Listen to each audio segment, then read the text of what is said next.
like you say, like you didn't necessarily get this diploma and then immediately go into the field. I know that it's difficult. It was difficult. I know you cut hair for a while. I did. When did that factor in? Oh my God! Now we're traveling back. I've always liked to cut things. I'm gonna kill that bleed there. Yeah, that's fine. Yeah, but I've always liked to cut hair. I've always cared about image and stuff like that since I was a child. I mean, really. like I'll say this, not to interrupt you, but I'll say this: like Yes. Karim has given me 3 of my best haircuts in my life. Oh, thank you. And like I've had my haircut by probably, like I would say probably less than 12 people, and like one of them was the woman who cut my hair for years and years down in the valley, who was like friends with my brother, my late brother, and then like one of them was you, and yeah, definitely like some of my best hair. Like I want you to, first of all, because it's free, but second of all because you do make me look reasonable. Thank you. Which is a hard enough Just task reasonable. on its own. Wait a minute here, guys. Listen. You're dealing with imperfect materials. Let's be honest here.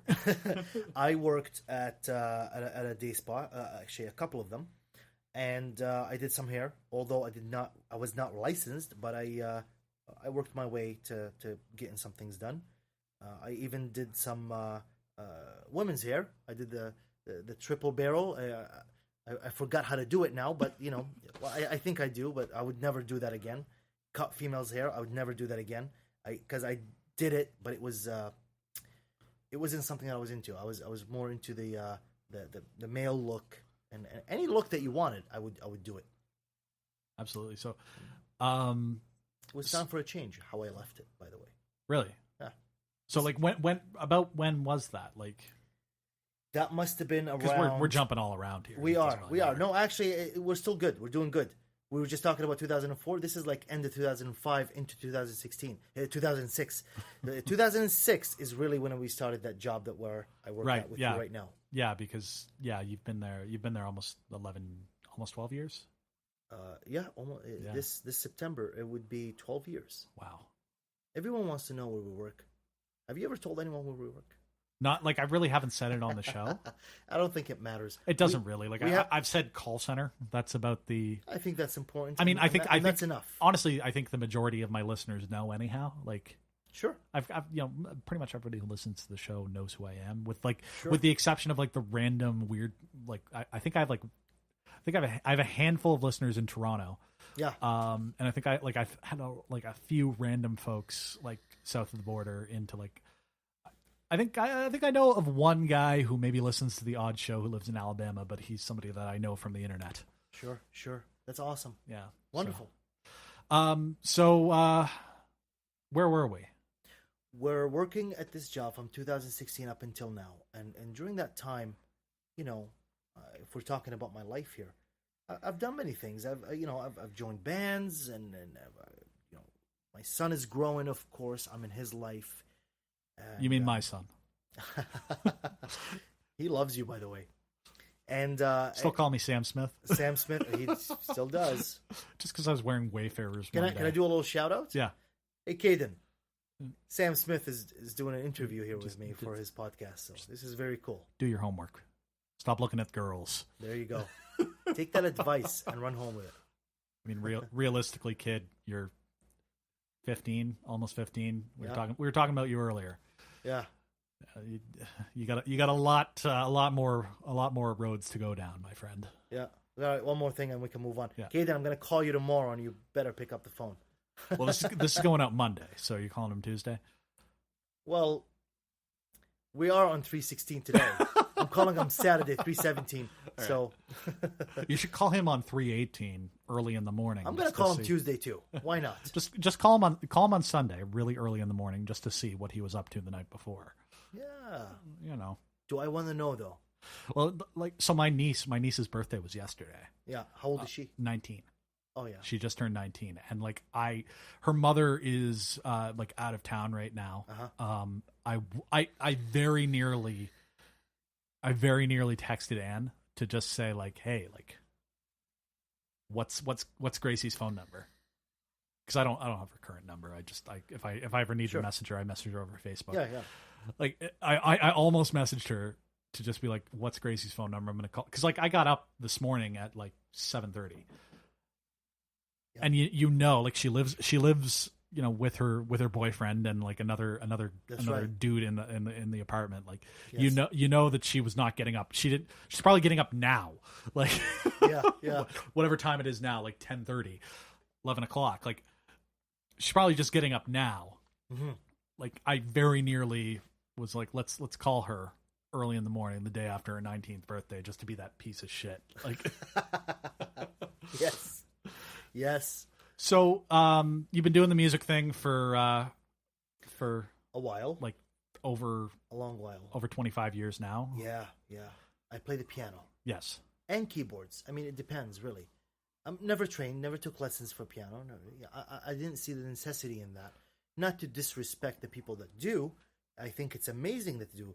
But I think I'm at a level right now where... Well, honestly, I'm like, this is the first time I've ever heard this. Like, I'm surprised that you never did take any formalized lessons. I tried. I really tried. Even, especially recently. And I kind of never give up to start learning how to read music. But as soon as I hear a song and I play by ear, I just no longer... that's how my brain works. I think I'm hardwired now to I can play by ear. I no longer see the necessity in taking lessons. It's sad. It makes me sad, but it works for me. And I think as a musician, this is the type of musician I am, and I have to accept who I am and move on. Absolutely. But people who are taking lessons, please keep going, because that is the right way to do it. And again, you can dig in. It depends how you grew up, and depends what kind of stuff you were involved in. So, whatever it is, whatever stage that you're in playing an instrument, find the right way that your brain is accepting that information. Because once you get to a certain level, I don't want to call it lazy. It's not. I no longer am interested in learning how to read music. Would it be cool? Absolutely. I'm just no longer interested in it. Fair enough. So, how do you think we did here? Like, what, tonight? Yeah. Well, I think the beans are spilled. I think we've talked. Thank you for having me. Yeah, thanks for being on the show. With me. I think you have a great show happening, and as soon as I actually saw that you released that first episode, I'm like, really, John is doing this. He talked about this for like 6 months or whatever, and then he's actually doing it. So I was hopefully one of the first people that listened to it, and I thought it was a great idea for you to do something like that. And now for me to be on it, what episode is this? 13th? 13th. Jesus. Well, this is like episode 21. Is it? Yeah. Okay. So I'm way behind on tracking you down. Well, I mean, like I said, this is third time the charm. Like I've tried to get you on. That's right. See, I remember now. One time was your fault. One time was my fault. That's right. See, that's why I'm thinking the number 13, because me and you were supposed to do this a while back, and like months ago. Like I had something happening and I couldn't make it, and then there was one time that you couldn't make it, but hey, yeah, I mean, like yours was a legitimate excuse. Like you were in the hospital. Mine was I fucked up my schedule. Wait, you're creating data right now. People are gonna what happened to you in the hospital? Do you guys even care? Do you guys even care what happened to me at the hospital? All right. Well, okay. So, like, typically speaking, what I try and do at the end of these interviews, as of like the last two, sure, is I try and end on some sort of like profound question. Here we go. One item that is on your bucket list, and it's the last thing that you can do. Mm-hmm. What is it? Travel the world and experience other people's cultures for, like, I don't know, I would travel as far as I want, is to experience people's cultures. One item. That's it. Travel the world. Like, not live anywhere. I don't have to. I just want to go travel the world, stay 1 or 2 days in each major city around the world, and just eat a plate of food from what they eat every day. That's it. Awesome. So, I mean, obviously, I can only do what I can release free. Do you got anything you want to play? You got the musically? Yeah, you got the keyboard there in front of you. I And here we go. Here's that sound again. Yeah. I do have... Just as long as like I don't have to pay royalties on it, you can play whatever. You know, I don't know. I don't know what I'm going to play. I mean, I can just play something, and I wasn't prepared for this. Yeah. John surprised me, so we'll try this.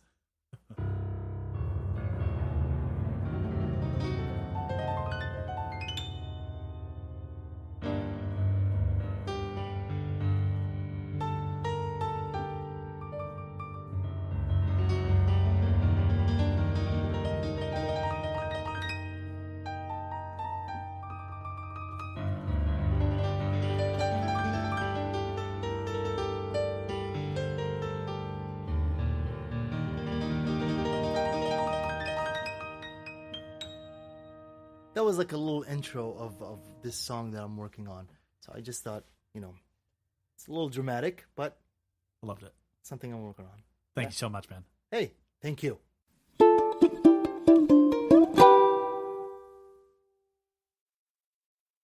What a great conversation with Karim there. I really enjoyed doing that. Thank you so much again, Karim.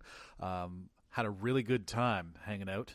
It's the first time that he and I had sort of hung out together in a little while, just way our crazy schedules work. But it was a really great chat, and really enjoyed it. And I want to tell you, this show and interviewing Karim has been so fucking snake bit from the word go. Like, we of course had, like we mentioned on the show, like it's been a couple of times that I've been trying to get him on. Finally do get him on. We did it in his basement. It was the first time that I'd done it done the show in a place that wasn't my own bedroom. So we did it in his basement apartment, and of course he had to get me the file, and I'm there trying to get it downloaded today so that I can get it edited and put onto the episode for you, and couldn't get it to friggin' download. Google Drive just was not agreeing. I eventually got it to work. I had to share it with myself in a weird way, but we got it to work. It's up. It's out there. There will be a round 2 with Karim. Well, we've talked about it. There will be a round 2. I've got some notes already because there's some questions that I didn't get to that I wanted to, but I thought that was a really great chat. Just a quick note before we get going here, because we're going to fade in the music and do the outro. Noticed on social media for Canadian listeners, which is most of you, the Loblaws gift cards are starting to come out. Those $25 gift cards that they're giving because of the bread price fixing scam. 2 things to remember about that. One, if you do want to become party to any class action lawsuit, should one come out, which there will be, I'm almost certain of it, this doesn't prevent you from taking part in any class action lawsuit. It just means that your payout will be $25 less should you be eligible for a payout. And number 2, a lot of people, of course, saying, you know, let's donate these gift cards to food banks, to Feed Nova Scotia, to other food banks around the country. That's a really great idea. But again, they can make much more handy use of cash. Money that they don't have to spend at a specific store means that they can get better deals. They can buy in bulk. They can buy things that aren't food, quite frankly, that they do need for their organizations and for their operations. So keep that in mind. If you want to give that $25 that you got from Loblaws, I'd suggest take $25 that you would spend on your own groceries and go ahead and give that to the food bank, and then use that card for the groceries for the money that you just gave away. Makes sense? I think it does. I think that's going to do it for us. This show is produced by me with music from Mon Plaisir. You can check them out at loyaltyfreakmusic.com. You can follow the show on facebook.com/The John Dulong Show. You can email into the show at johndulangshow@gmail.com. And you can follow me on social media at JIBRBERDY. Screwing up my own social media handle. Jeopardy! You can find the show in all the normal podcast places, or by going to johndulong.com. And if you could, make sure you rate and review in the places where you would rate and review, as that helps to get more people listening to the show somehow. I'm not really sure how it works. Something to do with, algorithms or something. If you want to support the show, you can go to johndulong.com/Patreon. I know how that works, because you give some money, you get access to the weekly preview show, I guess, more than anything else. John patronizes you, as well as some other great reward tiers there. And another great way to help out is to tell a friend about the show, get that word out, get them to listen. Subscribe to their